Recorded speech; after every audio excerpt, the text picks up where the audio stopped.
Então, vamos dar início na aula de hoje, que é a terceira aula do curso sobre Francis Bacon, A Lógica da Sensação, livro de Gilles Deleuze.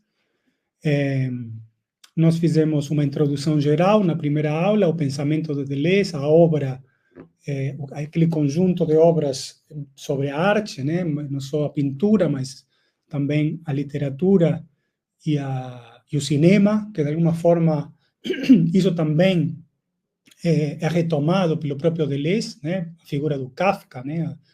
Como um escritor importante para se compreender alguns temas que também são sobre a pintura. Eu estou vendo que vocês já estão com a presença, mas eu ainda não ativei aqui, então vou pedir para recolocar presente, como vocês fizeram, a todos os que fizeram até agora. Desculpem, eu não tinha feito a chamada. Agora está ativada, tá?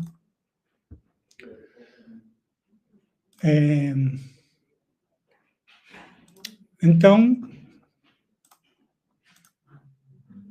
eu vou compartilhar aqui esse infinito, né? Que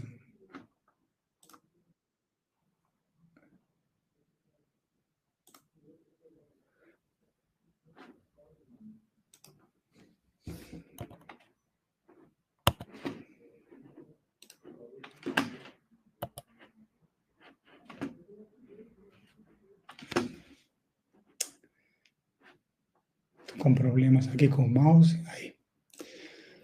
Bom, estão vendo a tela? Não vou voltar nos slides anteriores, porque esses temas que a gente viu também vão ser retomados agora, a questão do devir animal, os 3 elementos básicos da pintura de Bacon, a questão da histeria, né? Então, todas as coisas que a gente foi introduzindo a partir do próprio texto, agora ele vai se aprofundando, vai se tornando mais complexo, alguns conceitos, e aquela ideia de fazer uma leitura do texto que também tenha conexões com outras referências que estão citadas, algumas, e outras não, né? Vem só para complementar. Então, o capítulo 4 chama-se O Corpo, a Vianda e o Espírito, o Devir Animal. É que no momento que eu propus esse curso, esse era um pouco o ponto de chegada. Mas eu acho que a gente vai conseguir avançar um pouco mais e passar a algumas questões que se desdobram dessa proposta de um devir animal. Então, o Deleuze chama o corpo ao material da figura, né? Nós vimos que o corpo era a figura, mas agora é o material da figura, que se opõe ou se complementa com a estrutura material espacializante, que eram as cores, as grandes superfícies planas, né? Uma distinção que é feita muito importante é entre rosto e cabeça, né? A cabeça seria uma parte do corpo e o rosto já tem aqueles detalhes expressivos, né? Que o Bacon não vai se preocupar com eles, pelo contrário, ele vai fazer borramentos, apagamentos, pinceladas, né? Para justamente não caracterizar, não representar o rosto, né? Mas, por isso, ele chama Bacon pintor de cabeças, né? Por quê? Isso tem a ver com um conceito que vai vir lá na frente de corpo sem órgãos, né? Porque o rosto, citando o texto, é uma organização espacial estruturada que recobre a cabeça, né? Como se a cabeça estivesse por trás ou antes da organização dos olhos, a boca, o nariz, enfim, tudo aquilo que a gente, olhando, permite reconhecer uma pessoa, né? Licença para ver aqui.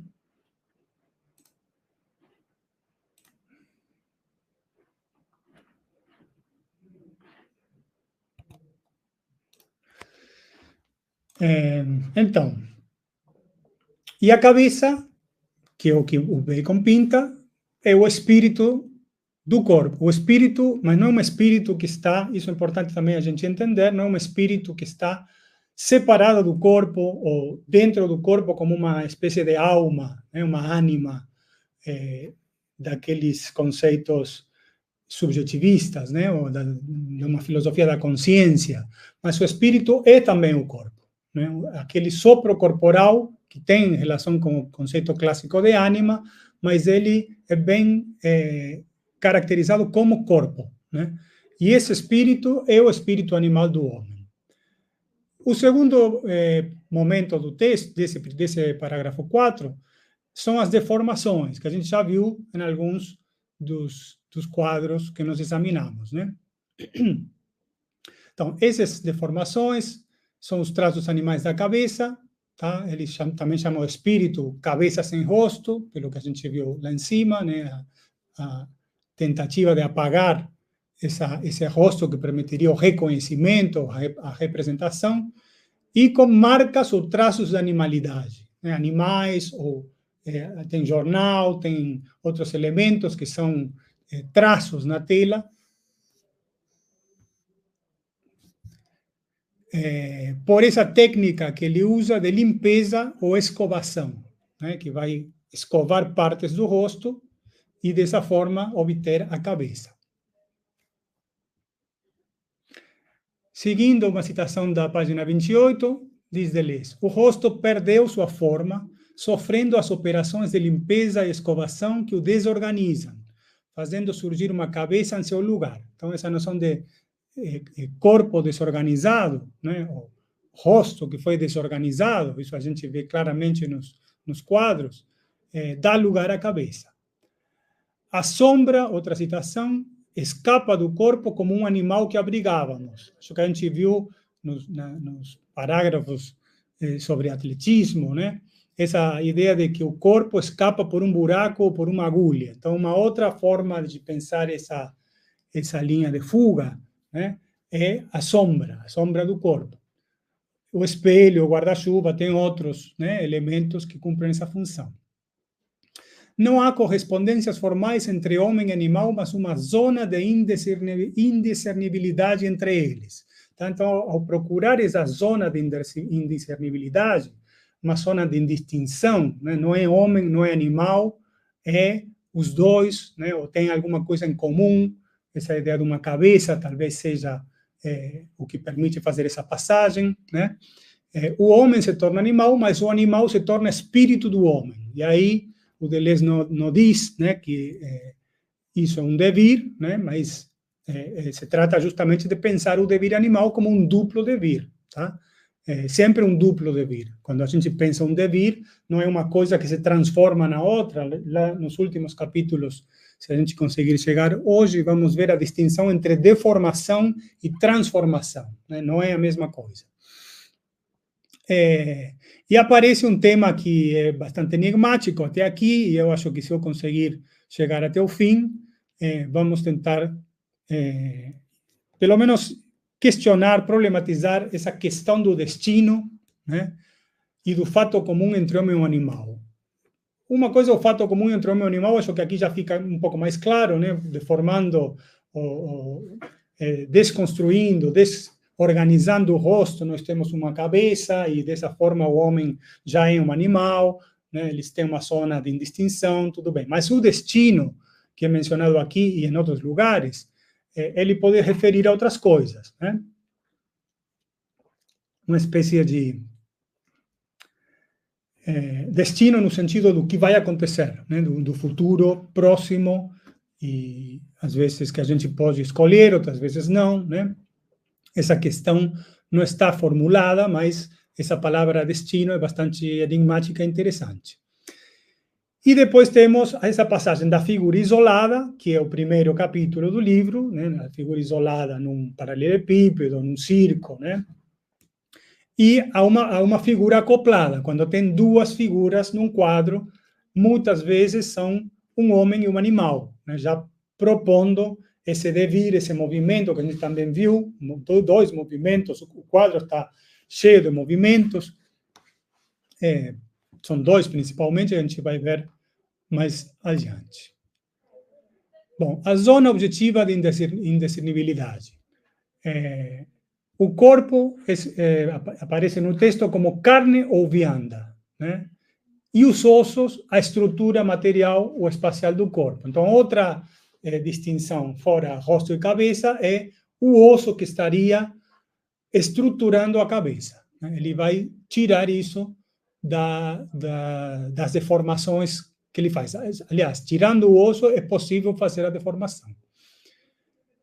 E, pensando nos ossos, né, do corpo, uma parte muito importante é a coluna vertebral, né? Tem aí uma pintura do lado direito, acima, 3 figuras e retrato, onde tem o Bacon pintando uma coluna vertebral que sai do restante da figura, né? Do corpo. E a cabeça ela está como que pendurada em um outro círculo, né? Fazendo esses procedimentos de isolamento das figuras, dos contornos, né? Esses movimentos de passagem da figura para o que a gente chama fundo ou para a superfície plana. A coluna vertebral da figura aparece contorcida. Há uma tensão pictórica da carne e dos ossos, né? Eu coloquei de junção porque a passagem que está ali lembra muito a disjunção do cinema. A disjunção do cinema é a disjunção audiovisual, né? Às vezes a imagem ela mostra uma coisa e a voz em off fala de uma outra questão que às vezes está relacionada, outras vezes não. Então, quando não está relacionada, ele diz que a imagem se afunda na terra e a voz se ergue no ar. Então, essa expressão me pareceu muito próxima o osso se ergue e a carne desce, né, dos ossos. Né? Outra característica da vianda é a expressão, o esplendor das cores. Né? Vianda vem da palavra francês viande, que é a própria carne. Quando a gente come um bife, por exemplo, é uma viande. Né? Então, se refere a esse pedaço de carne, que o corpo nosso, sem o osso, seriam pedaços de carne. Também está a analogia entre a boca e os dentes. A boca, que o Bacon pinta muitas bocas, com sorrisos, né? Mas os dentes cumpririam aqui o papel do osso, porque são também pequenos ossos. Né? Essa queda que eu falava início, na relação da coluna vertebral, né? Da distinção entre osso e carne, que imagino que o Bacon se inspirou bastante nos açougues, né? De ver como que o açougueiro desossa um pedaço de carne, né? Ou um frango, por exemplo. A queda aparece nas crucificações, né? Nos quadros de crucificações temos um aqui, pintura de 1946, que tem uma meia-res, né? O boi aberto, crucificado, e uma figura embaixo de um guarda-chuva, que apenas dá para ver a boca. E lá embaixo também um círculo com pedaços de carne que lembra muito o Francis Maumann, né, que é um cozinheiro que faz umas coisas parecidas com essa. Bom, a descida e a cabeça para baixo, o que estava tentando explicar aí no quadro, 3 figuras, o retrato, né, a coluna que sai do corpo, o osso vai para cima e a cabeça cai para baixo. A carne, então, desce dos ossos. Né? E a vianda, como carne viva, é o objeto da piedade de Bacon, né? Uma certa compaixão com aqueles animais, bichos, né? Que chamam em muitos momentos, que são mortos para a nossa alimentação. A vianda, diz Deleuze, não é uma carne morta. Ela conservou todos os sofrimentos e assumiu todas as cores da carne viva. Então, a vianda é a carne viva, tá? E a compaixão, né, a piedade, é porque também todo homem que sofre por ter essa zona de indiscernibilidade entre homem e bicho, né? Ou seja, todo homem que sofre é vianda também. Né? Isso tem um sentido, nós somos carne de canhão para muitas coisas no trabalho, também tem esse sentido metafórico, né? Mas tudo isso vem dessa analogia entre o açougue e a igreja, tá? Por isso, no quadro, a vianda é o crucificado é o animal morto para servir de alimento. Também a relação entre cor e acrobacia, que vem do segundo ou terceiro capítulo, né? Primeiro o atletismo e depois a acrobacia da figura. Os ossos como aparelhos ou carcaça. A carne é o acrobata. Atletismo do corpo é igual, corresponde à acrobacia da carne. E aqui uma primeira aproximação de Bacon com Kafka, porque o Kafka tem um conto que chama A Espada, onde a coluna vertebral aparece como a espada sob a pele.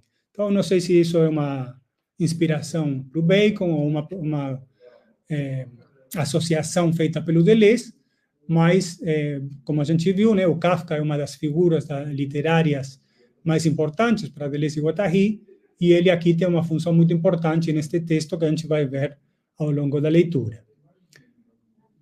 Essa sim uma frase de Bacon, citada pelo Deleuze no livro, página 32, que diz: nós somos vianda, somos carcaças em potência. Se eu vou a um açougue, sempre acho surpreendente não estar lá, no lugar do animal. Então, aí sim tem uma identificação entre o homem e o bicho, né? Nós poderíamos estar expostos para que outros seres se alimentem, um devir real, né? Essa passagem do homem para o animal não é uma metáfora, o devir nunca é metafórico, sempre é uma passagem, não posso falar transformação, porque ele vai fazer justamente a distinção, neste caso, com a deformação. Mas é uma relação de estar em presença na realidade daquilo que um ser devém do outro, né? O exemplo mais conhecido é o da vespa e a orquídea, né? A vespa fecunda a flor, então faz parte do processo do aparelho reprodutor, né, da flor, e se alimenta da flor, então aquele alimento constitui a sua própria carne, digamos assim, de inseto, né? Então, com esse exemplo, a gente pode pensar sempre a noção de devir que é citada nesses textos. E, bom, e aí eu chego nesse primeiro momento, né, do texto e do curso, que é uma certa responsabilidade ética, né, que não está colocada de forma moral ou como um preceito moral, né? Não devemos comer animais, ou tornar-nos veganos, né, ou vegetarianos. Mas realmente, né, ao ver esses quadros e toda a proposta que está por trás disso, é uma possibilidade, né, de a gente assumir esse veganismo, né, o vegetarianismo, ou alguma postura intermediária, né? E isso não penso tanto no consumo individual, mas no consumo enquanto sociedade, que talvez seja demasiado cruel. Bom, vamos passar para o próximo, para entender um pouco melhor a relação entre vianda e cabeça, né? Aquela cabeça sem ossos, sem rosto, né?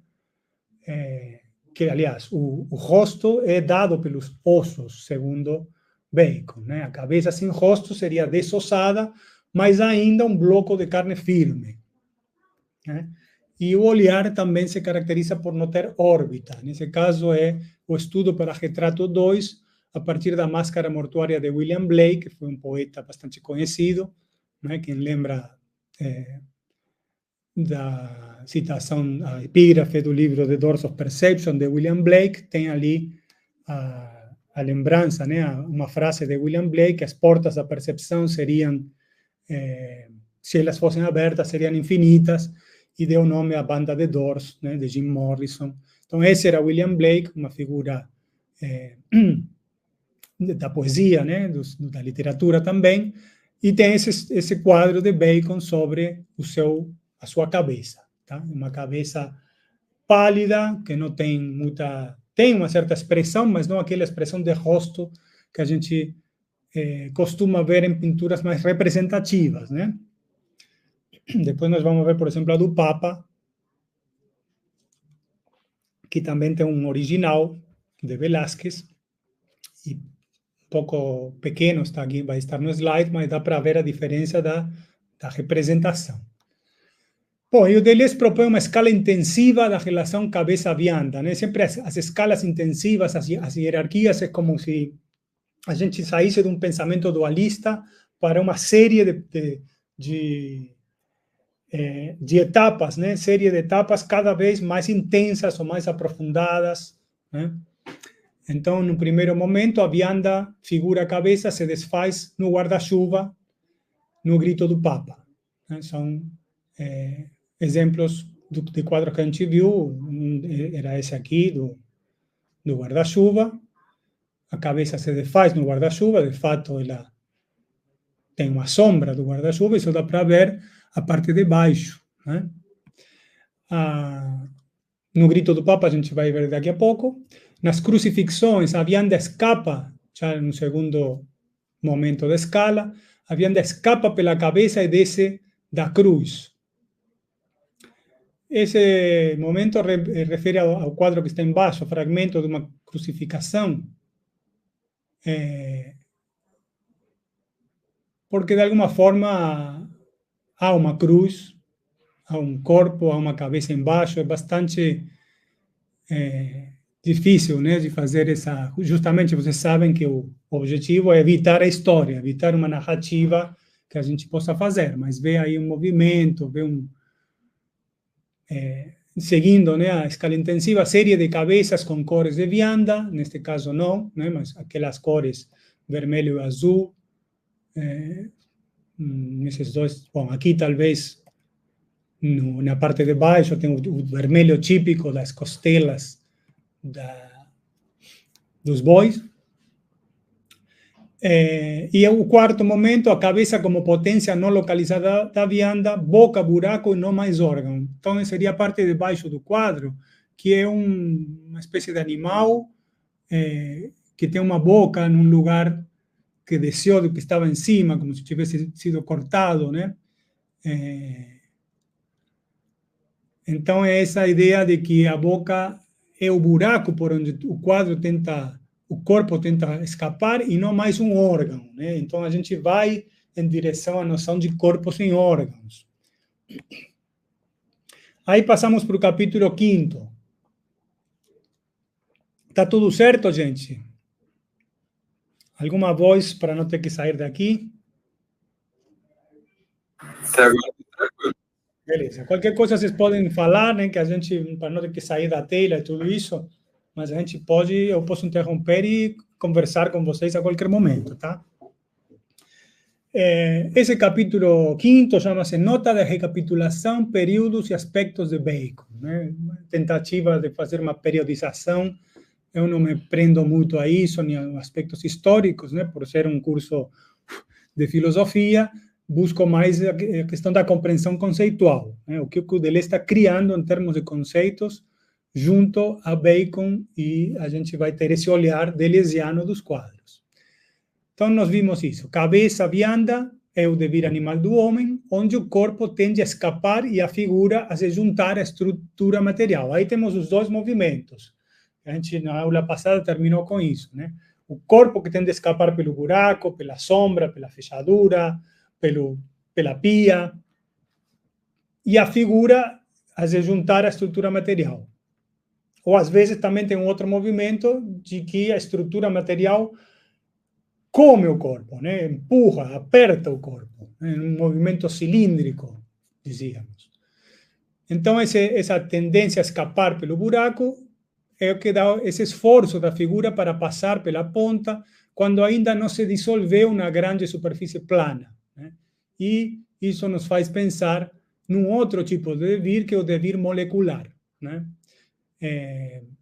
Então, o devir animal, tá? Aqui, esse texto do Deleuze, de 1981, é posterior a Mil Platós, tá? Então, a gente faz uma aproximação, porque os textos são muito próximos, na verdade, com essa obra que é enorme, Mil Platós, né? Mas principalmente esse capítulo, esse platô, porque não chamam capítulos, que se chama 1730, Devir Intenso, Devir Animal, Devir Imperceptível. O devir animal seria uma etapa, a segunda nessa sequência, de um devir imperceptível que é o molecular, né? Porque a gente é molecular também. É animal, mas também é molecular. Nós somos compostos de átomos e tal. Claro que a gente não vê isso por motivos práticos, principalmente, né? É interessante ver uma mesa como uma superfície que serve para apoiar os objetos, e não como uma história longa de átomos em movimento. E nesse sentido, a mesa teria vazio, por onde passariam outras coisas, né? Então, mesmo que seja mais condizente com a realidade, com a física, não serve para a vida, não serve para agir, né? Então, esse devir imperceptível é o mesmo. Não é que eu não posso perceber, é que ele está em um outro plano, ou, digamos, no mesmo plano, mas em um outro extrato, né? Uma outra configuração cartográfica, tá? São coisas que talvez eu consiga explicar mais para frente, que são de Mil Platós, tá? A referência está dada, quem quiser lá e ler esse texto é justamente um dos que dialoga com o livro sobre Bacon. E a etapa que vai do devir animal para o devir imperceptível culmina, nesse contexto, com o desaparecimento da figura. Então, a gente vê isso em alguns quadros. O corpo que escapa pela boca, que grita como que por uma artéria, né? São expressões do texto, para justamente ilustrar esse esforço para escapar, que a gente também poderia associar à linha de fuga, né?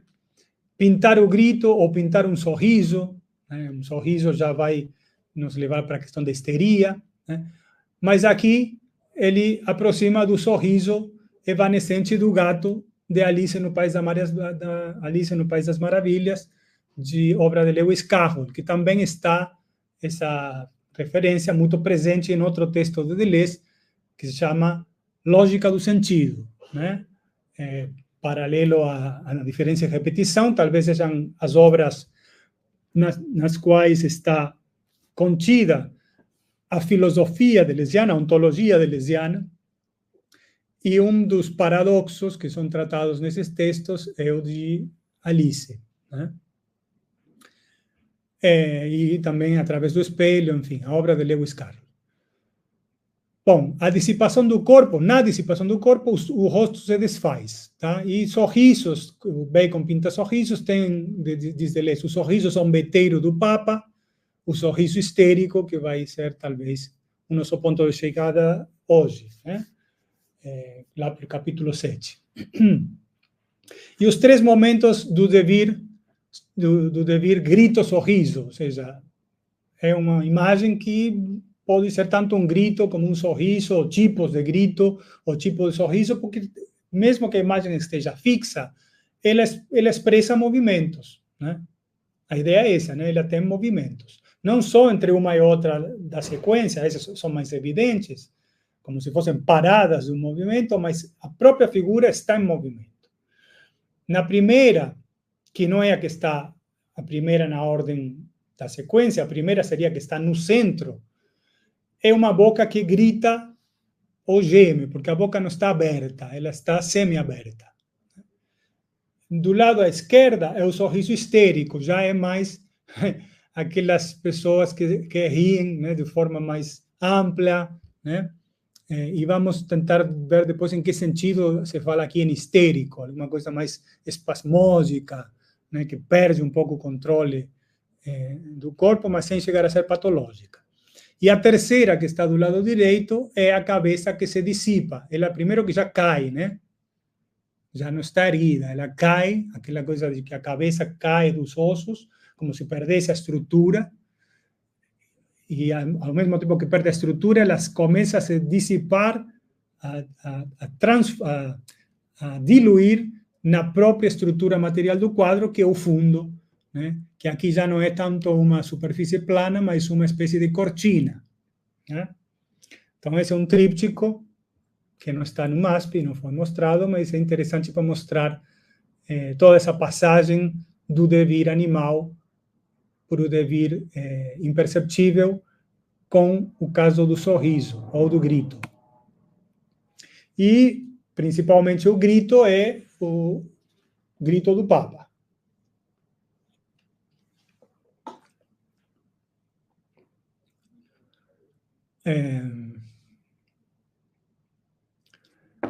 Então, aí temos primeiro o retrato do Papa Inocêncio X, quadro de Diego Velázquez de 1650, com quase uma foto, né? O olhar do Papa, o bigode, os braços, perfeito. Bom, a proposta do Bacon é outra, né? Totalmente diferente. O Papa que grita é o do Bacon. Aí aparecem essas lâminas verticais como uma espécie de cortina, né? O Papa pode estar atrás da cortina, ou a cortina pode ser o fundo. No estudo sobre o retrato do Papa Inocêncio X de Velázquez, que já é o quadro de 1953 do Bacon. Nos quadros de Bacon coexistem dois movimentos a partir dos três elementos básicos que nós vimos: estrutura, figura e contorno. O movimento de enrolação, o cilindro, que o Deleuze chama de sístole, e vai da estrutura à figura. E o segundo movimento, que corresponde ao devir animal, ou a deformação do corpo, que passa pelo buraco. E aqui, então, chama de diástole, que o dissipa indo da figura à estrutura. Tá?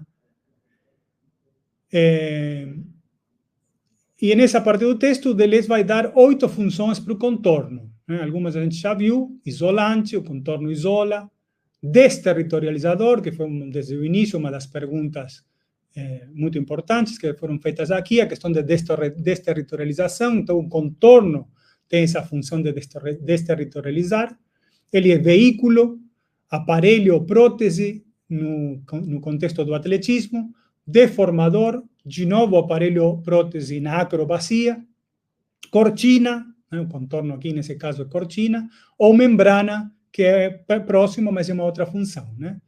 Essa coexistência de movimentos no quadro, principalmente os dois anteriores, que chamamos de sístole e diástole, se denomina ritmo. Né? E vamos ver toda a aproximação que o Deleuze faz entre música e pintura por essa questão do ritmo, né? Que aqui a gente pode pensar não só no ritmo cardíaco, mas na pressão arterial, né? A pressão tem justamente esses nomes: pressão sistólica e diastólica, quando o coração se contrai e quando ele expulsa o sangue e se distende, né?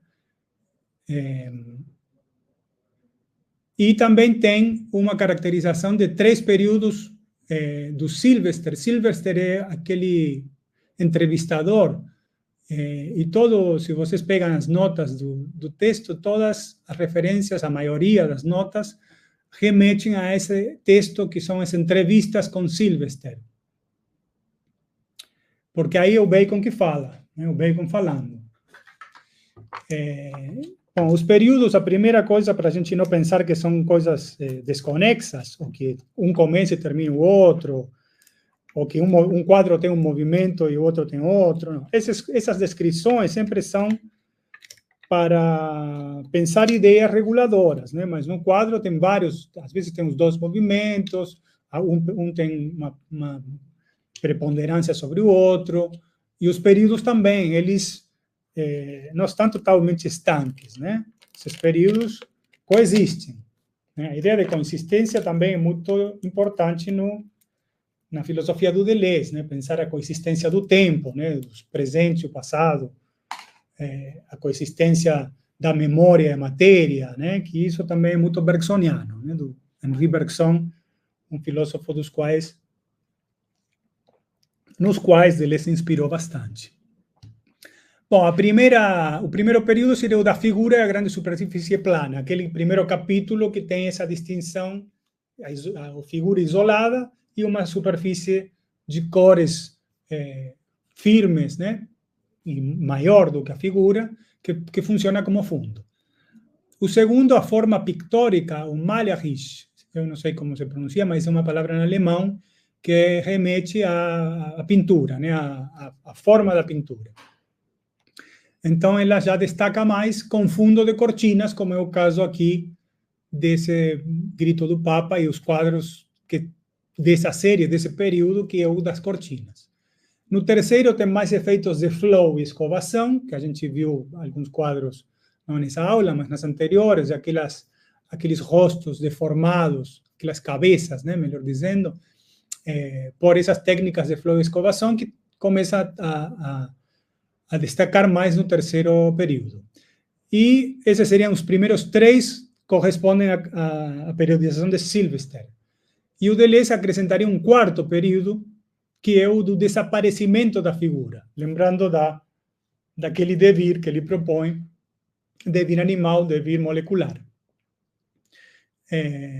Deixando, cito o texto, um traço vago da sua antiga presença, a força sem objeto, onda de tempestade, jato de água ou de vapor, e o quadro que a gente já viu nas outras aulas é o justamente chamado jato d'água, né, que está aí entre o Papa e o quadro de... agora me fugiu o nome. Como que chama o... Só um minuto, tá?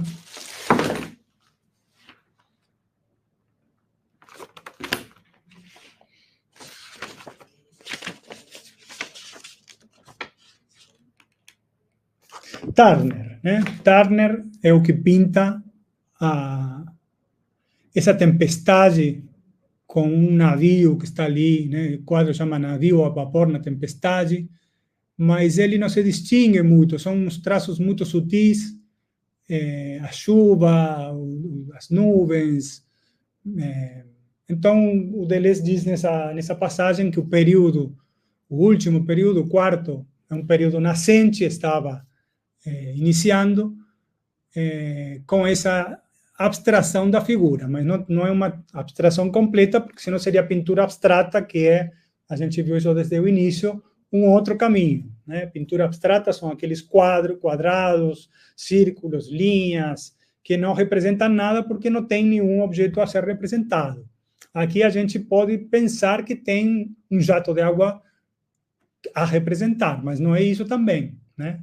É uma figura, quer dizer, nesse caso não teria mais a figura. O jato, ele é como se remetesse a uma figura que não está mais, né? Que foi diluída e se tornou jato da água ou nuvem, tempestade. Bom, então vamos para o capítulo 6. Lembrando que se tiver alguma dúvida, algum comentário, vocês podem fazer, tá?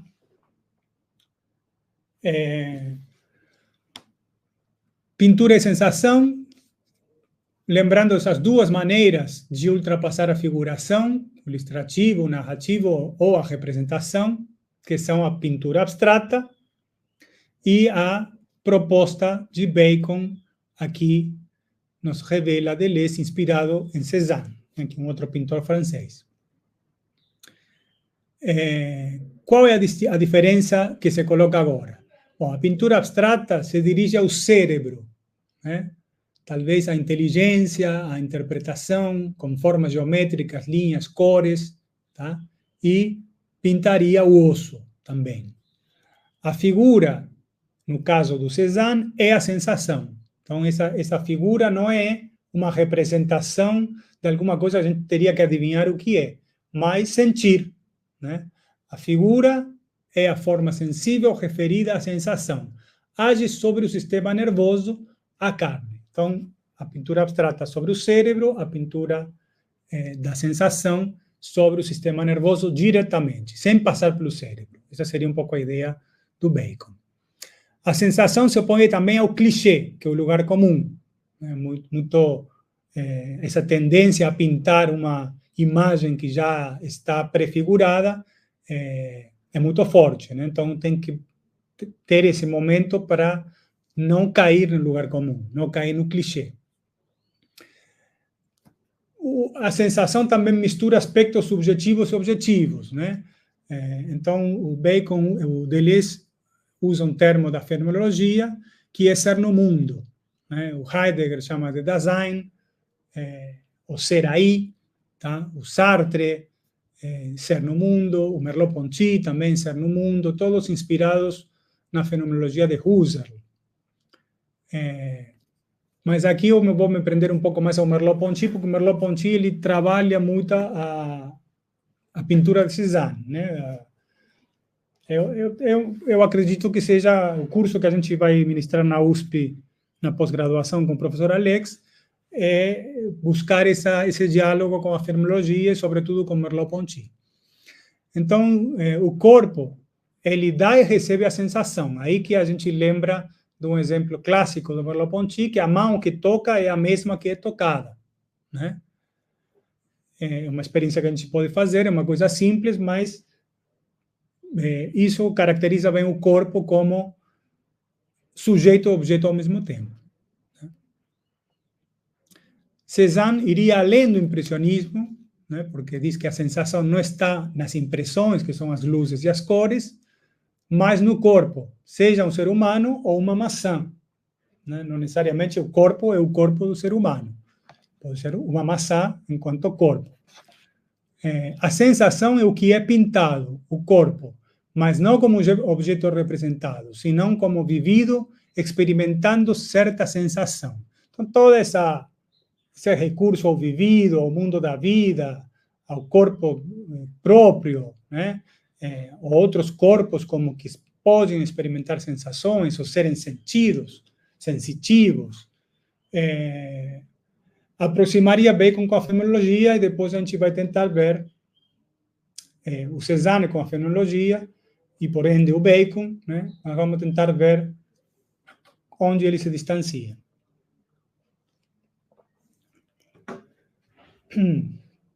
Então, o ponto comum entre Bacon e Cézanne é essa ideia de pintar a sensação. Para além das diferenças evidentes, né, o Cézanne pintaria o mundo natureza, as naturezas mortas, as paisagens, ao passo que Bacon pintaria o mundo artefato, né, objetos que não são naturais. Tá? Mesmo as figuras humanas e essas sensações, né? Riso, grito. Tá? Sobre a sensação, tem duas caracterizações do Bacon, positiva e negativa. A negativa é que a figura é a forma referida à sensação. E a figuração, que não é o mesmo, é a forma referida a um objeto representado. Então, eles privilegiam a figura em detrimento da figuração. E cita o Paul Valéry. A sensação se transmite diretamente, evitando o desvio da narração.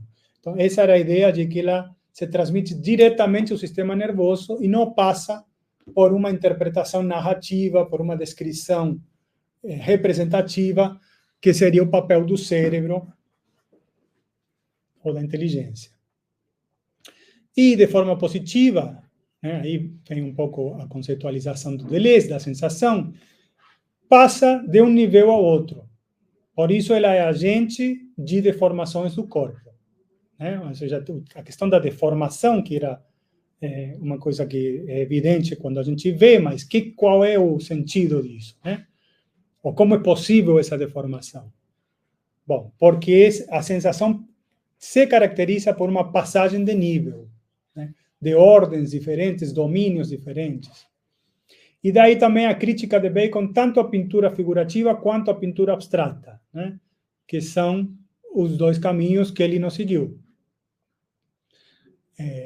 Elas passam pelo cérebro, não agem diretamente sobre o sistema nervoso, não têm acesso à sensação, não produzem figura, pois permanecem no mesmo nível. Tá? Então, pintura abstrata ou pintura representativa, elas estão no mesmo nível. A figura é aquilo que representa, é próxima do modelo e pronto. Ou ela é um quadrado, um círculo, uma linha. Não tem esses níveis que é o que permite um movimento no próprio quadro.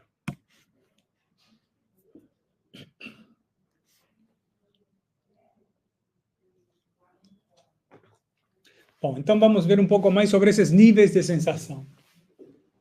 Também chamados níveis sensitivos ou sequências moventes, que são responsáveis pelos movimentos internos do quadro e pela própria sensação. Deleuze vai começar falando em séries, né? Níveis ou séries. tá? E isso lembra muito o capítulo sobre blocos, séries e intensidades do livro de Kafka, que eu vou comentar por outros motivos mais explícitos no texto, mas é também uma outra referência. Kafka por uma literatura menor, eu falei isso na primeira aula também, como um dos intercessores da literatura. Bom, tem as séries das crucificações, as séries do Papa, os retratos, os autorretratos, a boca que grita, a boca que sorri. Tem séries simultâneas, como no caso dos trípticos, que teriam 3 níveis de coexistência. A gente viu um agora no slide anterior. A série pode ser fechada ou pode ser aberta, né? E isto que me interessa. Cada quadro, cada figura, também é uma sequência movente ou uma série. Né? Não é que as séries são os diferentes quadros parecidos.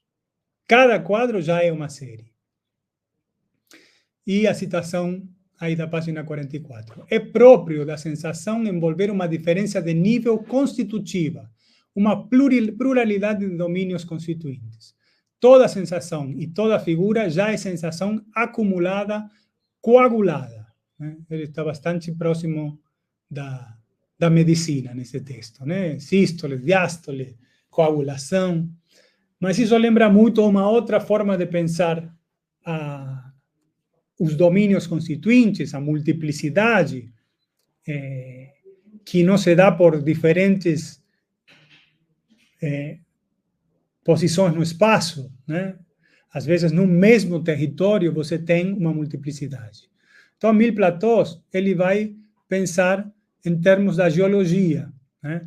As tais camadas estratigráficas que estão na primeira imagem dos cânions, né? Eu acho que devem ser os cânions do Colorado, mas a gente tem aqui a Chapada Diamantina, até numa árvore você pode ver diferentes, se cortar o tronco, né? Os anos da árvore pelos anéis que ela tem, tá? Então, essas camadas estratigráficas, e daí vem a noção de estrato, né? Que o Deleuze e o Guattari usam bastante em outros contextos, políticos, inclusive,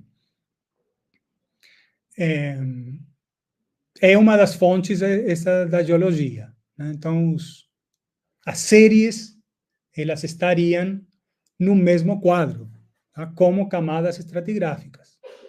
Ou na linguística, né? Que é uma outra das referências de Mil Platós, fora a psicanálise, a literatura e todas as outras.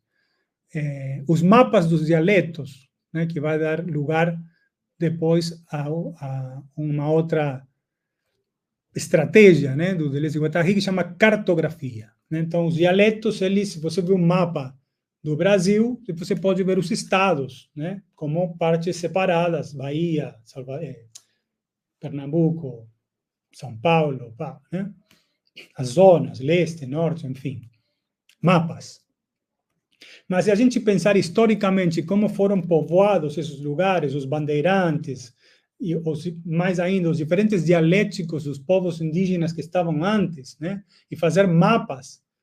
Só que esses mapas vão se sobrepor uns aos outros, porque é o mesmo território, mas em diferentes camadas geológicas, né? Se a gente quiser, ou camadas de dialetos, né? Então, eles fazem isso, Deleuze e Guattari, pensando com referências da linguística, de como foi a ocupação na Península Ibérica, né, do dialeto e da língua espanhola, que foi expulsando os árabes. Então, a gente vê esse movimento de expansão, ou às vezes de contração, sístole e diástole, no mesmo território. Tá? E aí vem essa outra pergunta, de onde que vem esse caráter sintético da sensação? Que a sensação pode transmitir diretamente para o sistema nervoso todos esses movimentos. O que produz a unidade desses níveis sensitivos? Bom, essa pergunta é que dá lugar, acho que aqui a parte central,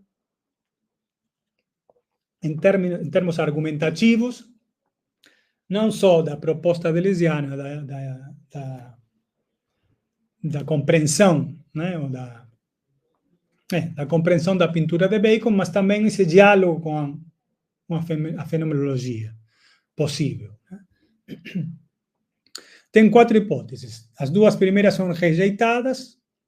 A primeira é óbvia, né? Porque seria que o que transmite a sensação, ou esse caráter sintético da sensação, estaria dado pelo objeto representado, né? E aqui também foi feita uma pergunta semana passada, remetindo a uma leitura do Roberto Machado, né, que eu respondi de uma forma um pouco mais simples, mas aqui isso é aprofundado a partir de agora, a distinção entre uma figuração segunda e uma figuração primária, né? A figuração segunda seria o caso do grito, que neutraliza a figuração primária, o horror, ou aquilo que a gente, supostamente a pessoa que está gritando vê, né, diante dele. Essa hipótese é rejeitada porque aqui não tem objeto representado, então não pode ser objeto representado. Mas é interessante já notar essa distinção entre grito e horror, que também é um dos pontos de chegada da aula de hoje e do curso todo, né? Tem alguns textos também complementares sobre essa contraposição entre pintar o grito e pintar o horror, né? Pintar o espetáculo, que ele chama também. E pintar o grito, uma outra coisa que também a gente pode pensar é que o grito ele é um som, né? Como é possível um grito que não tenha som? Bom, aqui não é só possível, senão que é muito importante isso. A violência do representado, que remete ao sensacional, ao clichê, que não é a sensação, né? É o suposto objeto representado que teria uma violência que dá lugar ao que você pinta.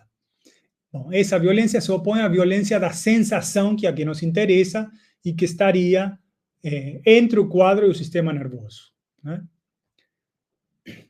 A segunda hipótese, também rejeitada, é a que ele chama hipótese psicanalítica da ambivalência do sentimento, porque ele remete ao espectador, à figura ou à narração. E deles diz, não há sentimentos em Bacon, apenas afetos, sensações e instintos.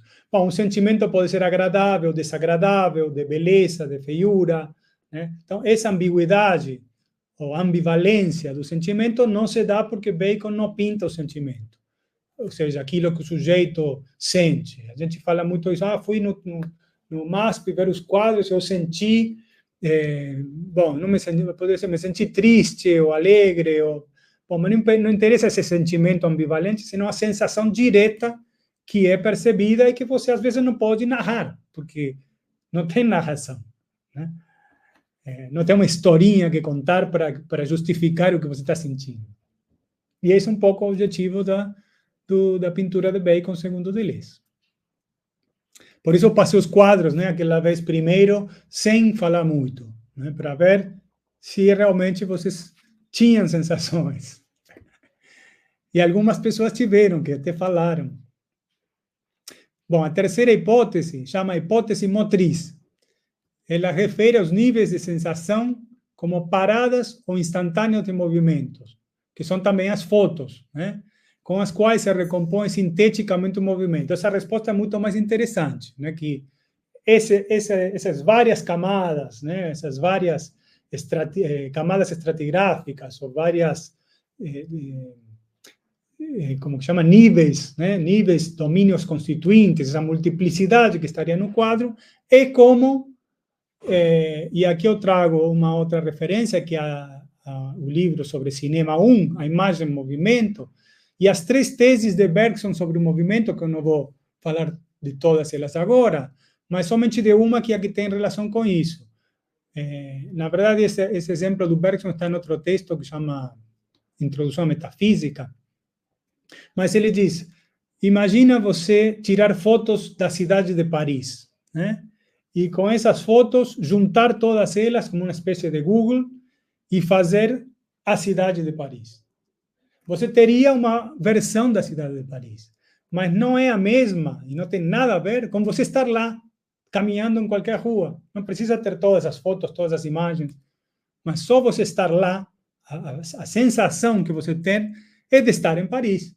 que aquela recomposição de fotos não te daria. Então, essa é uma das ideias de Bergson sobre a recomposição do movimento comparadas, porque isso tem a ver com a crítica que ele faz ao cinema. Por quê? Porque o cinema, quem conhece, o cinema clássico, né, são 24 fotogramas por segundo. Então, num segundo, você vê 24 fotos, todas próximas uma da outra. Mas o efeito disso é o movimento, que esse tal cavalo de Muybridge. Né? A gente agora tem uma outra tecnologia que chama GIF. Então, ele está aí em um loop, se repetindo sempre o mesmo. Mas o que ele fez foi tirar fotos do cavalo. Acho que ele colocou câmeras em cada uma das patas para ver quando que pisava cada uma e, dessa forma, reconstituir o movimento do cavalo. Já tem vários estudos fotográficos sobre esse Muybridge. Né? Bom, essa é uma das hipóteses motrizes que é interessante, que pensar essa síntese da sensação é possível no cinema, por exemplo. Né? E outra caracterização disso, que tem a ver um pouco com o que eu falei agora de Paris, são os passeios. Né? Os passeios, as caminhadas de Beckett. Beckett é um outro escritor de teatro, de cinema, tem uma obra de cinema também e de televisão. Né? E aí ele é uma das temáticas, né, do Beckett, são essas caminhadas, deambular pela cidade, uma espécie de nômade urbano. Né? Eu acrescentaria também as viagens de Serge Daney, que é um crítico de cinema. O Deleuze escreve uma carta para Serge Daney e fala dessas viagens de verificação, né? Ver o que está acontecendo em um certo lugar, como um jornalista. Né? E aí o nomadismo, que eu publiquei uma coluna na Ampof sobre um curso também relacionado com isso, que vai ser na Ampof, né? No encontro de pós-graduação em filosofia em Recife. Esse texto está no site da Ampof, um pouco tarde agora para vocês que já estão terminando o curso, mas fala um pouco dessa questão dos nômades. Né?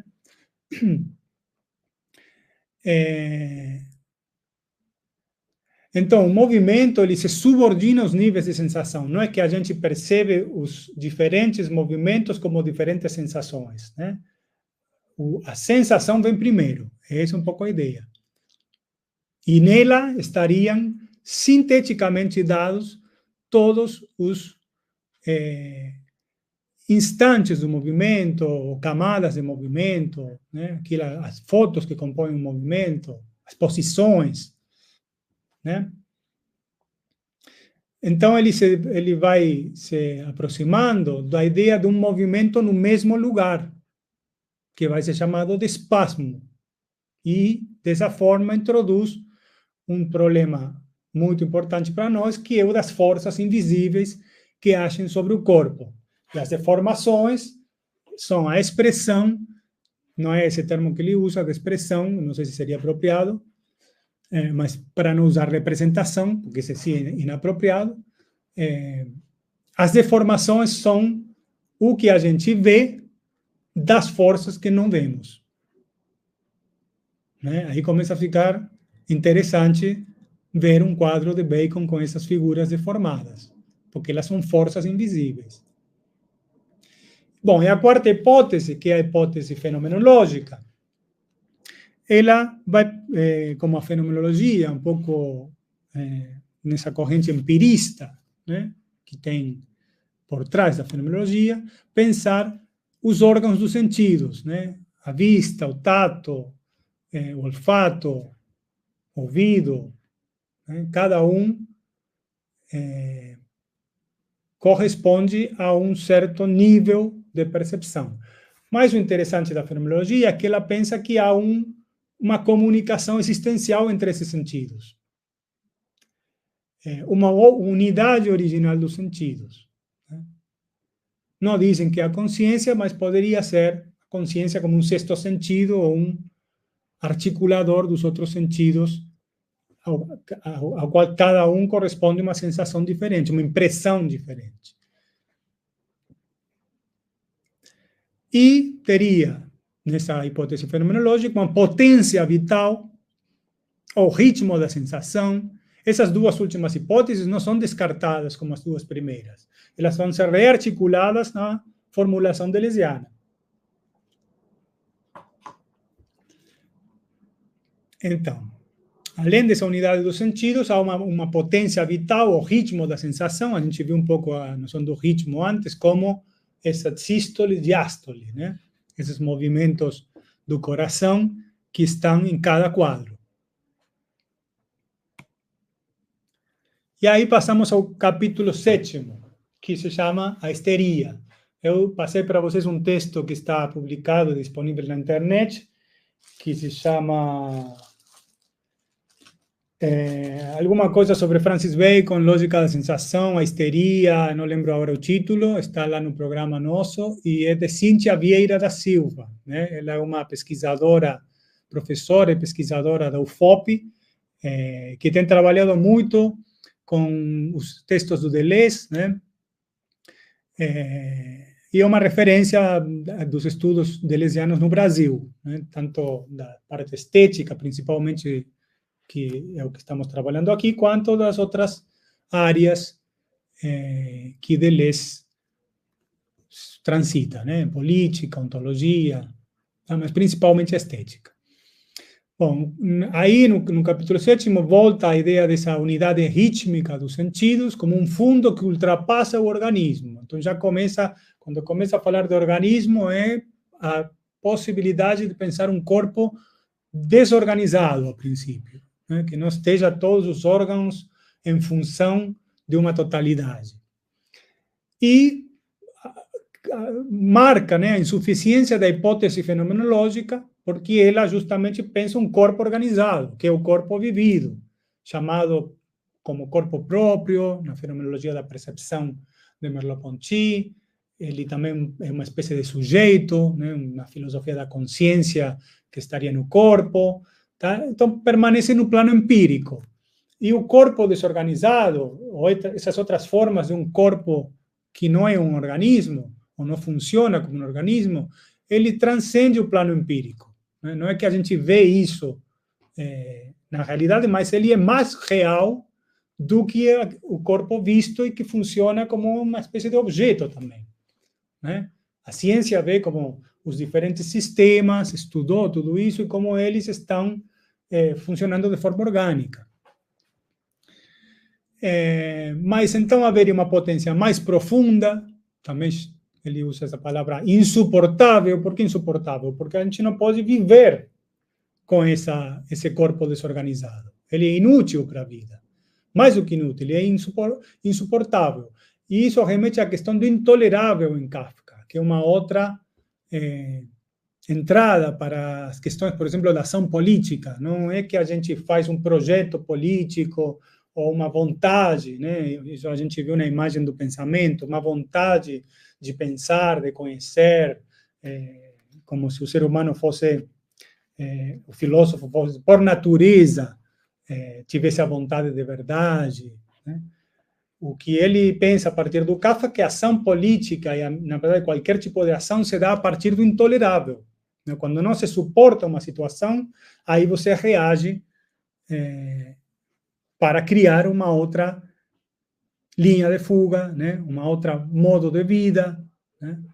Outras conexões, outros agenciamentos. Então, por isso que é importante também, não é só no caso da pintura. Tá? Bom, e a unidade do ritmo, que os fenomenólogos veem como um fundo natural, uma espécie de naturalismo, ela vem de uma outra dimensão, que é o caos, e também da violência, né? Aquilo que talvez em Nietzsche a gente possa encontrar num dos primeiros livros, O Nascimento da Tragédia, como uno primordial. Esse uno primordial não é tudo de bom, não é apolíneo, iluminado, claro, inteligente. Ele tem o aspecto dionisíaco, né? não é que também aqui se trata de uma oposição entre bem e o mal, mas para um pensamento posterior como cristão, sim, né, se deu dessa forma, entre a oposição entre bem e o mal, certo e errado, né? Mas em Nietzsche, a gente pode, eu também, junto com Spinoza e Bergson, são os três filósofos de referência para a filosofia do Deleuze, a gente pode tirar essa ideia de uno primordial, ou de caos originário, né, que depois o Deleuze também vai abandonar, né, não vai supor nenhum fundo, né, vai falar de um sem fundo, né, ou um caosmos, em 1000 Platós, né, ou seja, um cosmos caótico, tá?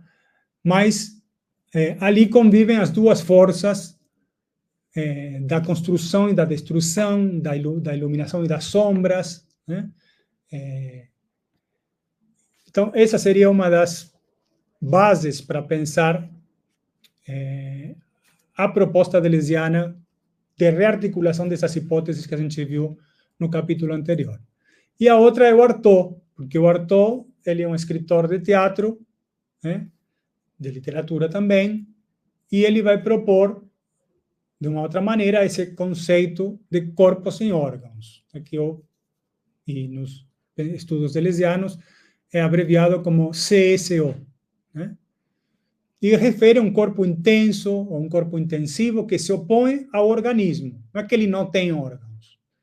Ele tem órgãos, mas esses órgãos não funcionam de forma orgânica como um todo harmônico.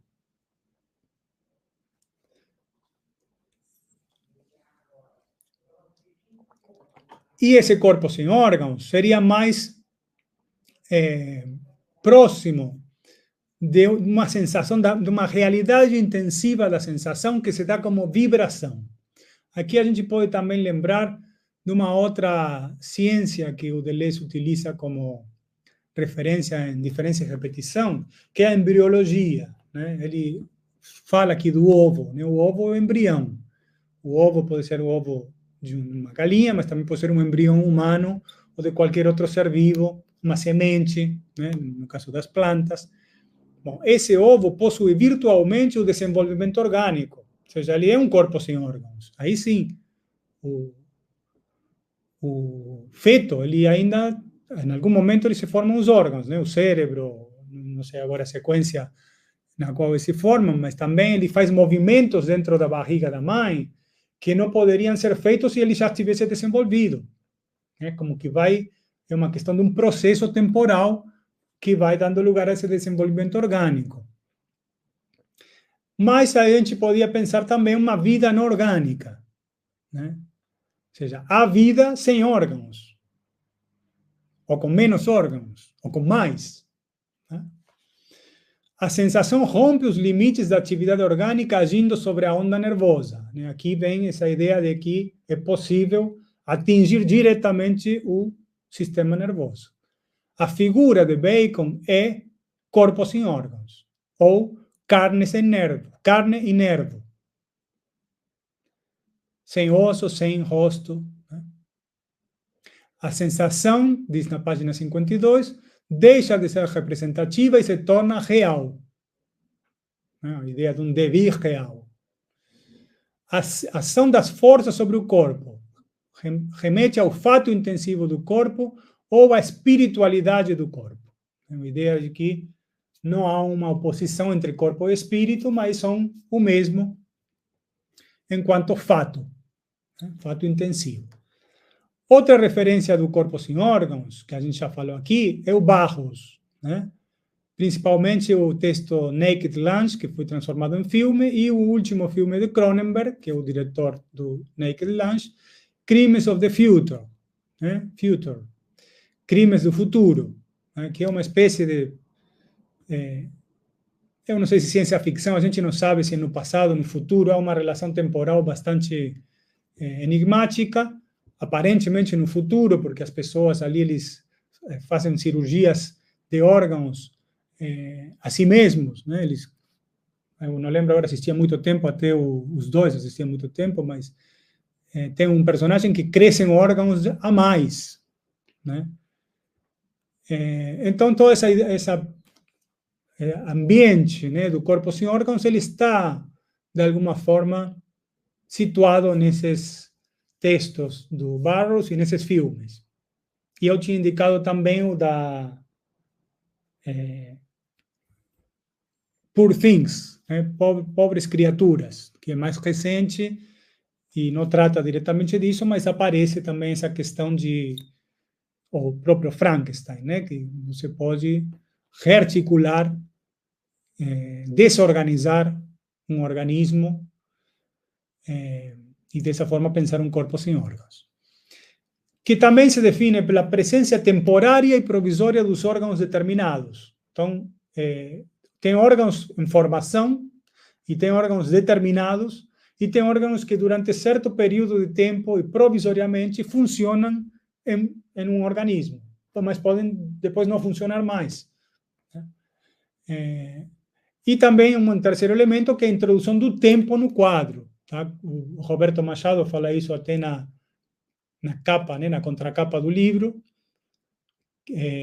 A ideia de pintar o tempo, pintar a sensação, pintar o sorriso, pintar o tempo. Tá? Essas são as propostas da arte de Bacon. Tá? Então, sensação corresponde para nós, nesse argumento, a uma diferença de nível. Tá? E aqui a importância também da filosofia da diferença, que eu falei isso desde o início. O pensamento do Deleuze, a filosofia do Deleuze, não é apresentada dessa forma, mas se conhece na tradição ocidental como filosofia da diferença. Porque pensa justamente as diferenças, ou a diferença, em diferentes modalidades artísticas, né? Nas próprias tradições filosóficas. Um dos primeiros textos sobre Bergson é a noção de diferença em Bergson. Tá? Bom, e a série completa do corpo sem órgãos seria o que o Deleuze chama realidade histérica do corpo. Passagem da onda nervosa, que ela pode ser vista em contraturas, paralisias e outros nomes médicos, anestesias, hiperanestesias, que ele dá ali como exemplo. Né? A presença histérica de um corpo sem órgãos sob o organismo representado. Então, isso também é importante para nós. O organismo é representado dessa forma, pelo sistema circulatório, respiratório, por todos os órgãos. E o corpo sem órgãos não seria representado, ele é presentificado, né, de forma histérica, como um excesso de presença. Né? E daí o sorriso histérico e uma referência ao Flaubert, que é um texto de Sartre. Então, outro fenomenólogo ou existencialista que dialoga também. Eu não vou seguir essa linha porque não é aqui o nosso objetivo. Um outro problema que se coloca nesse capítulo é o da essência clínica de cada arte. A noção clínica é, de fato, referido a certas patologias. A histeria, por exemplo, é uma delas. Se vocês vão no dicionário, vai achar que Freud começou estudando as histerias das mulheres que tinham, principalmente das mulheres, né, que tinham espasmos ou problemas na vida por questões sexuais. Mas essa é uma referência das patologias da psicanálise, né, ou patológica da psicanálise. Aqui há uma desterritorialização dessa formulação. Nos leva esse problema a Proust e os signos, que é outro texto que a gente mencionou no início do curso, né? O do Kafka por uma literatura menor e o Proust e os signos, que são os dois livros sobre a literatura. Em Proust e os signos, Deleuze distingue dois tipos de signos. O signo material, e ele vai do signo de mundo, né, de mundanidade, de cotidianidade, para o signo do amor, que ainda são materiais, numa espécie de hierarquia em direção às impressões sensíveis e, finalmente, a arte como essência espiritual. Tá? Então, Deleuze rearticula um pouco essa ideia proustiana com a música. A pintura, por ter um fundo, uma estrutura, uma tela, né, e tintas visíveis e até aquela função áptica, né, de uma visão tátil, né, seria material. E a música mais espiritual, porque embora ela tenha um aspecto material, né, o instrumento é material, mas o som, ele não ocupa espaço, ele não está materializado, digamos, né? Então, ele faz essa distinção, mas a música corresponderia à esquizofrenia. E aí também há outro conceito de Mil Platós, que é o ritornello, que eu acho que é o final daquele platô que eu coloquei para vocês, dos devires, né? Ele vai também fazendo esse movimento em direção à música como uma maneira de pensar as linhas de fuga, e a criação de novos modos de vida ali em Mil Platós. Bom, e ele fala nesse texto de entidades espirituais anunciadas, né? Então, essas que podem ser em Mozart, que é o exemplo que ele dá, né? Ou também pode ser Alceu Valença, naquela música de Eu Já Escuto os Teus Sinais. Ou seja, isso aqui está na letra, na própria letra da música, é mais explícito, Alceu Valença, né? Mas o Mozart, a música do Mozart seria também uma maneira de ter a sensação desses sinais que são anunciados e que correspondem ao mundo espiritual. Tá? E aqui começa a se figurar um pouco a noção de destino e das forças invisíveis.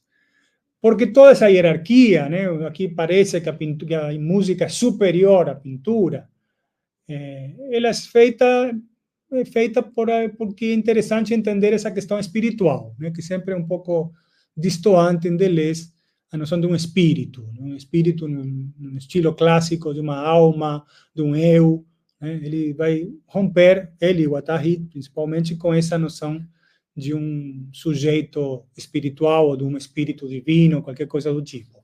Né? Aqui são forças, né?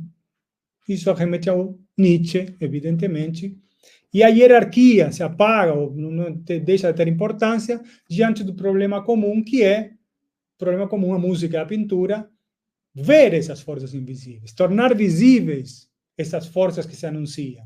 Né? Ele fala, o anjo sussurrou no meu ouvido. Então tem uma referência cristã, mas tirando essa referência cristã, que se apropriou um pouco do que depois Nietzsche chamou forças, que elas podem ser forças do uno primordial, então forças dionisíacas ou apolíneas, né? Dos anjos, dos demônios e outras tantas que a gente não sabe. Né? E aí vamos ao capítulo 8, que eu acho que é o último.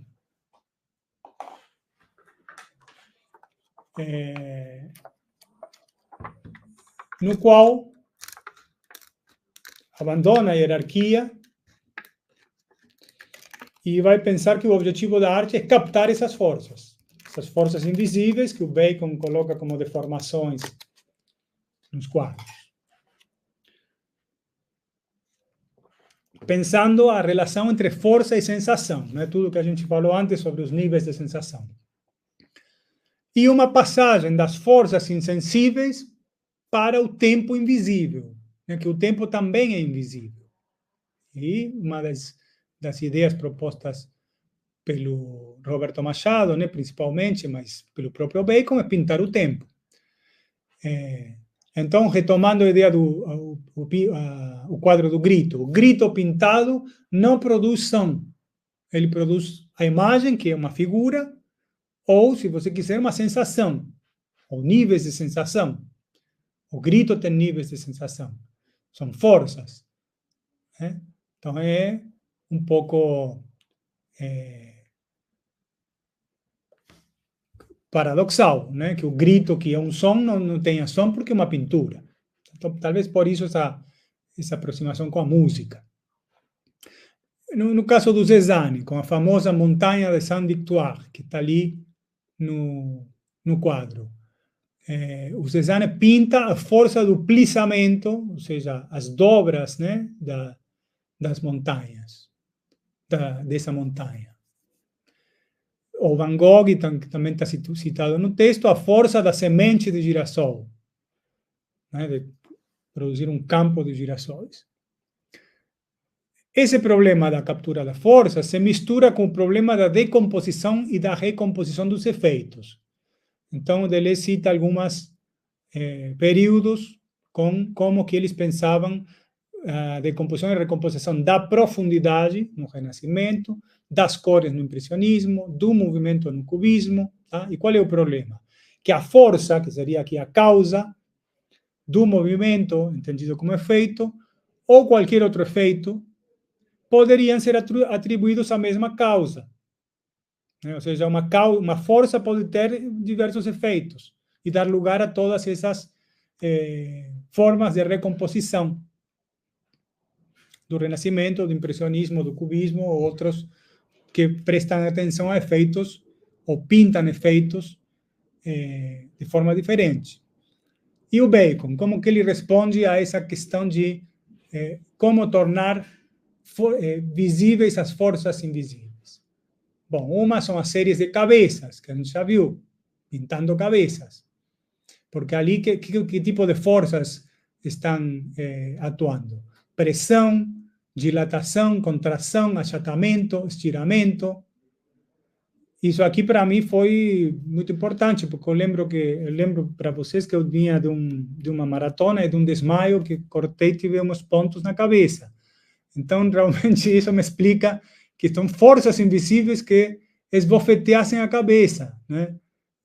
A gente pode pensar como uma espécie de castigo, mas eu acho que o Bacon tem uma outra saída, né?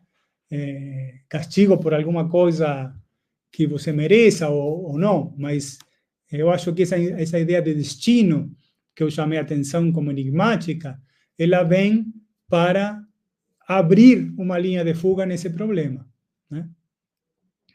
Então, essas forças invisíveis de pressão, dilatação, contração, achatamento das cabeças, são as partes limpadas ou varridas do rosto, né?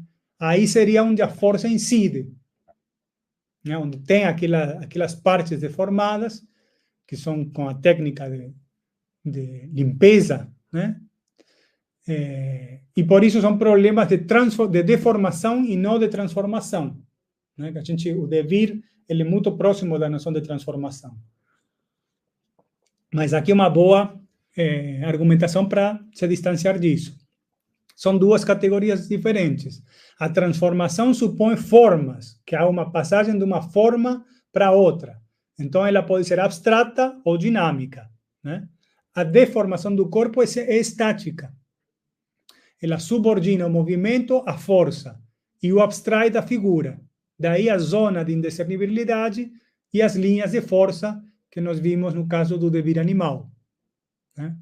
Então, resumindo isso, a transformação da forma você pode ver como uma dinâmica do quadro, ou até de forma abstrata, mas não se confunde com a deformação, que é estática.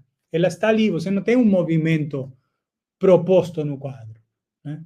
Mas ele, ao ter linhas de força e procurar tornar visíveis as forças invisíveis, aparece como deformação.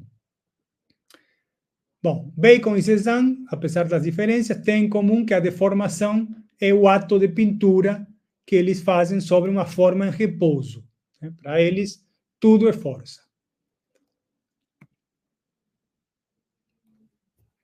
Bem, aí vem a questão do grito, que a gente viu no quadro do Papa que grita, né? Inocêncio X. E essa ideia, que é uma citação literal do texto, pintar o grito mais do que o horror. Se você coloca isso no Google, tem alguns artigos que ampliam ou que retomam essa análise. As forças que compõem o grito visível, a boca que grita, isso é uma parte da pintura, né? Na verdade, essa é a figura da pintura, essas forças. Outro aspecto, o espetáculo diante do qual se grita, né? O Papa supostamente está gritando porque ele viu alguma coisa. A gente não sabe o quê. Então, forças e espetáculo. As forças invisíveis e insensíveis que transbordam a dor e a sensação. Então, é um dilema que o Deleuze coloca. Ou eu pinto o grito, ou eu pinto o horror. O grito remete às forças invisíveis e o horror ao espetáculo visível. Então, isso tem a ver também com a figuração primária e secundária que nós falamos, né? E com as forças invisíveis, lembrando aquela ideia do destino, como forças do futuro. Então, elas são invisíveis porque é alguma coisa que ainda não aconteceu, né? Então, não pode ser um castigo, uma punição, mas é uma relação com o que vai vir, tá? E isso vai ser colocado de forma positiva, né? Vamos tentar ver como que faz isso em três autores, né? Kafka, Beckett e Bacon, né? Que daí vem um certo otimismo, né? Kafka, por uma literatura menor, texto já citado várias vezes, especificamente nas páginas 58 e 59, vai se referir às potências diabólicas, mas elas são boas. As potências diabólicas estão nas cartas, né, que tem esse poder diabólico de captar a atenção e até sugar o sangue como um vampiro, diz o Kafka. Porque você escreve uma carta, hoje em dia, vocês talvez sejam todos muito novos, e não tem mais carta. Tem e-mail, tem até WhatsApp, então é tudo muito rápido. Você manda uma mensagem, a outra pessoa tem um pouco esse efeito diabólico, mas nas cartas é muito maior. Porque você escreve uma carta hoje, vai pôr no correio, o carteiro vai levar para lá, vai demorar 15 dias para chegar, a pessoa lê, e você já fez aquela coisa da máquina de escrita, né? Por que é diabólico? Porque as cartas de amor substituem o pacto conjugal pelo pacto diabólico. Outro tipo de pacto. Eu posso escrever para uma namorada ou para alguém que eu desejo que seja minha namorada, e quando ela me responder, eu captei, né? E eu sou captado também por ela. Tá? Mas também tem a referência ao Fausto de Goethe, que vende a alma ao diabo, né? Por isso, diabólicas. Vende a alma ao diabo para ser imortal. Então, a máquina literária, que é também um termo usado para Proust, nas cartas a Milena e a Felice, que foram as namoradas ou pretensas namoradas do Kafka, que ele não casou, né?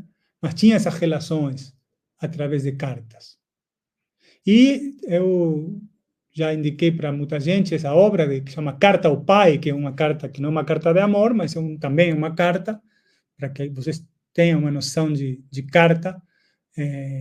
Tem uma obra que agora está no MIS, ele chama, acho que Dionísio também, né? O ator, ele já passou pelo Sesc, passou por vários, pelo cinema que está ali na Paulista e a Consolação, agora está no MIS, e vai passando por vários lugares fazendo uma obra que é a Carta ao Pai. Então, ele, além de decorar e de representar, poderia dizer representar, essa é uma palavra meio proibida aqui, mas expressar a Carta ao Pai, né, porque ele praticamente é literal, o texto do Kafka atua, né, um único ator, um cenário. Eu sei que aqui não todos estão em São Paulo, mas quem estiver é uma oportunidade, né, de ver, de ler, de alguma forma, a Carta ao Pai. Mas o que nos interessa é essa ideia de potências diabólicas que se anunciam como forças invisíveis do destino, do futuro, né?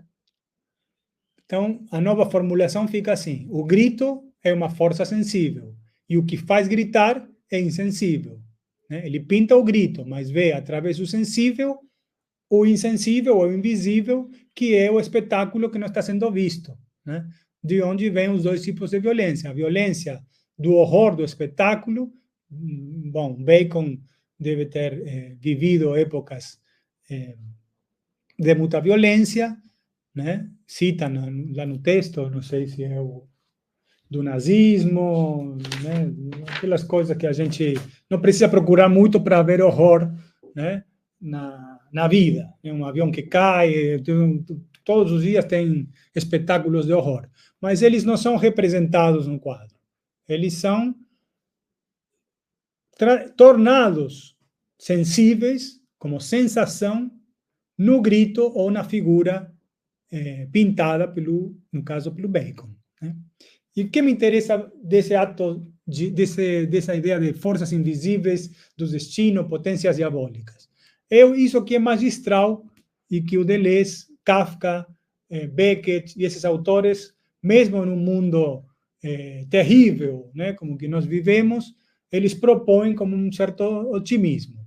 É o ato de fé vital. Né? O ato pictórico é um ato de fé na vida. Né? Parece uma coisa religiosa, de certa forma é, né? Mas não vinculada a nenhuma religião institucionalizada ou mesmo a uma religião teísta. Né? Aqui em nenhum momento estamos falando de um Deus, por exemplo. Né? Pelo contrário, forças invisíveis. Podem ser vários deuses, demônios e outras forças. Né? Cerebralmente pessimista, Bacon, em função dos horrores a serem pintados, mas nervosamente otimista pela criação de uma figura sem horror.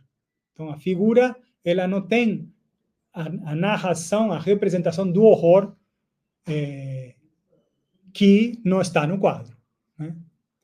E aí eu gostaria de pedir para alguém, rapidamente, que saiba ler, ou que queira ler, ou que tente ler, a citação da página 67,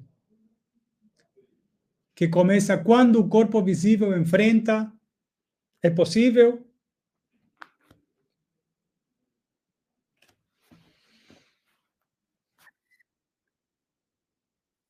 Alguém que tenha a página, por favor. É o livro de referência, né, gente?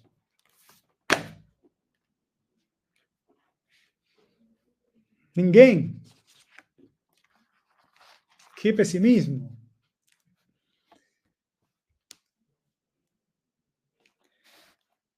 Vou ler. Quando o corpo visível enfrenta, como um lutador, as potências do invisível, ele apenas lhes dá sua visibilidade. É nessa visibilidade que o corpo luta ativamente, afirma uma possibilidade de triunfar que não possuía enquanto essas forças permaneciam invisíveis no interior de um espetáculo que nos privava de nossas forças e nos desviava. É como se agora um combate se tornasse possível. A luta com a sombra é a única luta real. Quando a sensação visual confronta a força invisível que a condiciona, libera uma força que pode vencer esta força ou então pode fazer dela uma amiga. A vida grita para a morte, mas a morte não é mais esse demasiado visível que nos faz desfalecer. Ela é essa força invisível que a vida detecta, desentoca e faz ver ao gritar. É do ponto de vista da vida que a morte é julgada. Então, essa passagem, que vocês perderam a oportunidade de ler,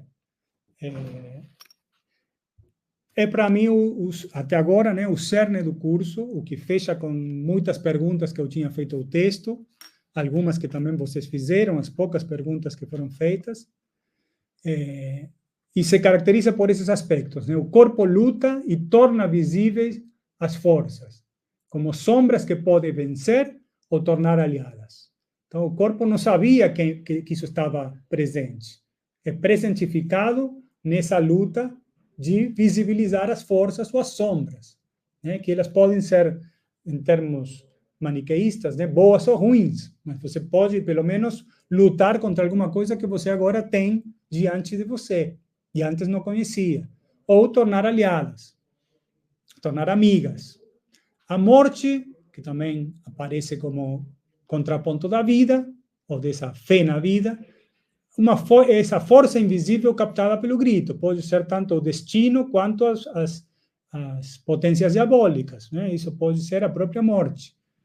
E o que destaca toda essa obra de Bacon e a interpretação, a leitura deleuziana, é essa avidez, o desejo de viver, né? O otimismo contagiante de uma vida muito intensa, capaz de criar uma figura da vida cada vez mais forte. E aí os três criadores dessas figuras, não só Bacon, mas também o Beckett e o Kafka, né? Figuras indomáveis, por sua existência, pela sua presença, tá? Justamente quando representam o horrível, a queda ou a falha. Então, no momento que você tem que representar, né, que tem que atuar, que tem que fazer o papel de alguma coisa, e você se dá mal, né, aquela coisa deu ruim, é o momento da queda, o momento da falha, tá? Ali é onde você levanta e vai lutar, tá? E vai enfrentar as forças que forem e vai tornar elas visíveis, porque elas não estavam ainda como sensação, né?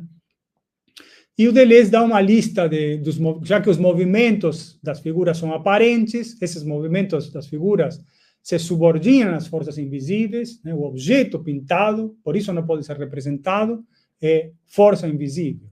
Ele não pode ser representado por definição.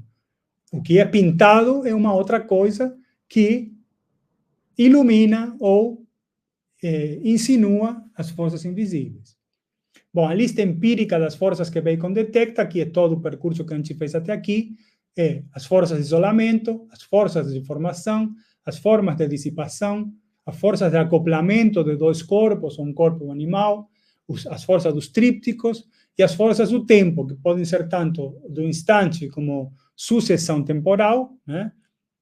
Ou tanto como tempo no sentido da eternidade. Eu acho que é isso o que eu tinha para apresentar para vocês como a nossa última aula, que foi feita no tempo. E eu gostaria que vocês poderia, por favor, explicar a questão da deformação. A deformação implica deterioração, então seria curioso que uma forma invisível se quisesse manifestar deteriorando. Acho que não compreendi. Bom, uma pergunta da Flávia pelo chat. Deixa eu ver se tem mais. Os termos médicos, né? Aqui, Rafael, a espada de Damocles, talvez, eu não sei quem é, se você quiser falar.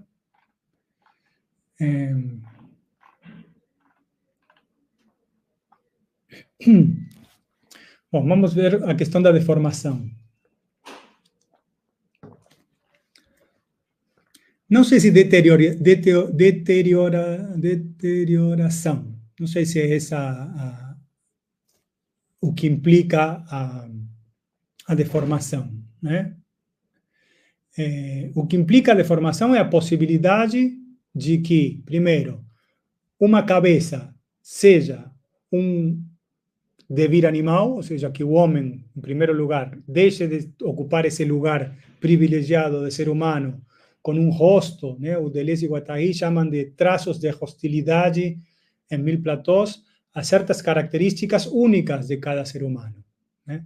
Aqui ele primeiro coloca como cabeça, e cabeça de um animal, né? Então ele produz não uma deterioração, mas um devir menor. Um devir menor daquele ser que ocupava um lugar de privilégio, né? Esse é um sentido. E o outro sentido da deformação é a presença, né, a presentificação de a força invisível, né, que é o que a gente, acho que a pergunta você fez ela um pouco antes desse último movimento, né, de tornar visíveis forças invisíveis. Então, a deformação é alguma coisa que também é chamada de potências diabólicas, né, ou sinais espirituais, sinais do futuro. Tá? Então, ele quer provocar isso. Só que aqui tem dois registros. Eu acho que tem um registro da pintura de Bacon, que é o ato de estar olhando os quadros e tentar compreender esses movimentos, essas deformações e tal, e o aspecto filosófico provocado pelo Deleuze, e que talvez eu pego carona nisso, de pensar de uma outra forma, não tão vinculada ao aspecto pictórico, mas ao que suscita essa ideia de deformar de uma região da cabeça, né? Que inclusive, bom, eu coloquei isso com esse acontecimento que eu vivi recentemente, porque quando eles falam em potências de vida, fé na vida, e esse tipo de questões é quando a filosofia não se separa da vida. É uma vida na qual, eu também falei isso em algumas das aulas, o corpo passa a ser um autômato. Se acorda, toma café, vai trabalhar, volta, faz aquilo, vai dormir, no outro dia tira férias, e aí passa toda uma vida que necessariamente tem que ser assim porque é um sistema que a gente vive, mas dentro disso tem outras situações. É quando o corpo se desorganiza, quando o corpo se relaciona com outros corpos ou com outros plantas, um chá, né, eles falam muito em drogas e álcool e tal, mas porque são, como uma das referências para isso é o Castaneda, né, que era aquele antropólogo que vai no México e experimenta as plantas alucinógenas. Por quê? Porque ele pode ver outra realidade, não é para desfrutar, para se divertir com a droga ou para se evadir, né? Mas para ver que há outras formas de vida. Tem pessoas que sobem uma montanha que você tardaria 5 dias em 10 minutos. Como que fez? Né? Ou pensa que está em outro lugar e já chega lá. Bom, é toda uma discussão que pode ser que seja uma mera ilusão, mas também pode abrir alguma coisa. Então, o que eles buscam é essa coisa otimista de abrir, né? De linha de fuga não quer dizer fugar-se, mas fugar, fazer fugir, né? Então, a gente, eu acho que tem uma preocupação, alguns numa certa idade, e depois, por isso que o Castaneda vai e acontece isso, porque depois fecha. Fecha e você se torna um corpo com órgãos. Ou seja, um corpo organizado, no qual o seu celular passa a ser um órgão, o seu trabalho passa a ser outro órgão, a sua família passa a ser outro órgão, e você, esse corpo, ele se organiza na sociedade também de uma forma rígida. Então, eu estava falando, certa juventude tem esse potencial revolucionário, que muitas vezes é canalizado para uma revolução do tipo socialista, ou de luta, né? Luta, enfrentamento aos poderes e tal. Mas tem outra revolução que é a que eles propõem, que é uma revolução interna. Até a própria filosofia tem essa prerrogativa, né? Conhece-te a ti mesmo e tal. Mas tudo isso é uma história longa. No caso do Deleuze e Guattari, passa por essa possibilidade de abrir a novos modos de vida. Então, essa ideia de deformação e de devir menor é uma delas, né? Mais do que de deteriorização, para uma abertura para o diferente, para o novo, para um enfrentamento do que você não sabe o que é, que vai vir, mas vai vir, né? E se não visualiza, fica sem ver.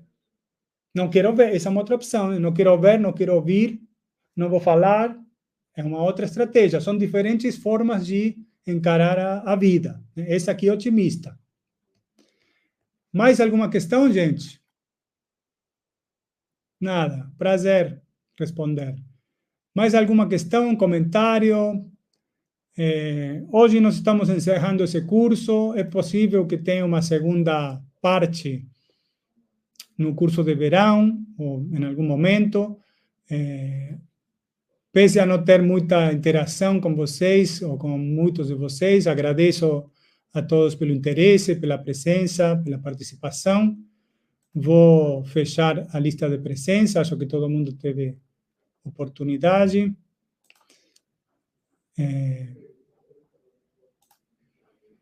E é isso. Tem outros cursos da faculdade, vocês fiquem à vontade para inscrição, sorteio, não sei se ainda está tendo.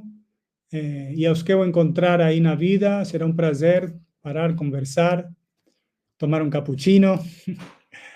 E vou fechar aqui também a gravação. Se não tiver mais perguntas nem comentários, ficará a aula gravada. Espero que tenha dado certo.